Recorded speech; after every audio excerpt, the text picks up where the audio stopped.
मराठा बांधव असतील, भगिनी असतील, ओबीसी समाजातले बांधव असतील, भगिनी असतील, इतर समाजातले लोक असतील, यांनी ही गोष्ट नीट समजून घेतली पाहिजे. शरद पवारांसारखा आज 82-83 वर्षाचा माणूस आज महाराष्ट्रामध्ये स्टेटमेंट करतो की महाराष्ट्रामध्ये मणिपूर होईल.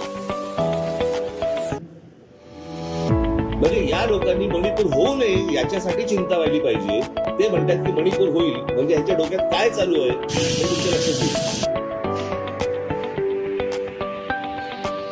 पुढच्या 3-3.5 महिन्यामध्ये ह्यांना जेवढे काही दंगली घडवता येतील आणि जेवढ्या काही मराठवाडा, खास करून मराठवाड्यामध्ये जेवढ्या काही गोष्टी यांना घडवायच्या तेवढ्या घडवण्यासाठी म्हणून यांचे सगळे प्रयत्न सुरू आहेत. तुम्ही जर समजा शरद पवारांचं, मी माझ्या जाहीर सभेमध्ये पण सांगितलं होतं, शरद पवारांचं जर राजकारण तुम्ही बघितलं तर हे गेलं ते सगळं जेम्स लेन प्रकरणापासून यांनी सगळं सुरुवात केली आणि ते स्टेप बाय स्टेप एक जात झाली. कसं होतं, जातीबद्दल प्रेम हे वर्षानुवर्ष आहे.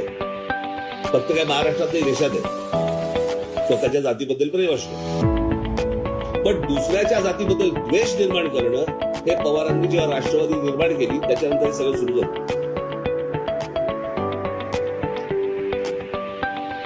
आज माझ्या दौऱ्यामध्ये या लोकांनी अडथळे आणण्याचे प्रयत्न केले.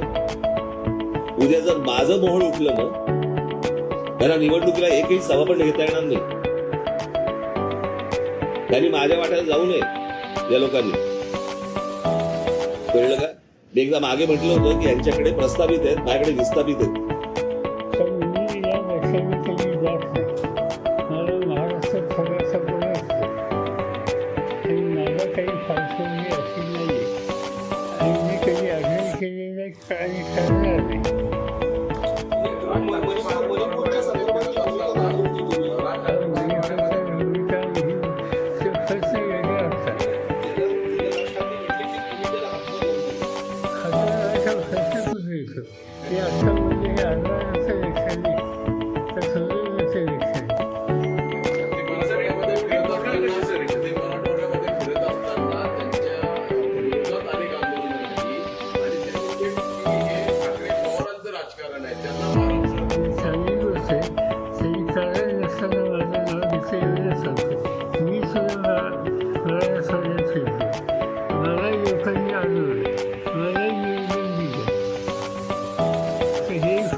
नवीन घडामोडी पाहण्यासाठी आजच आम्ही मुंबईकर 24 तासला लाईक करा, सबस्क्राईब करा आणि अपडेट रहा.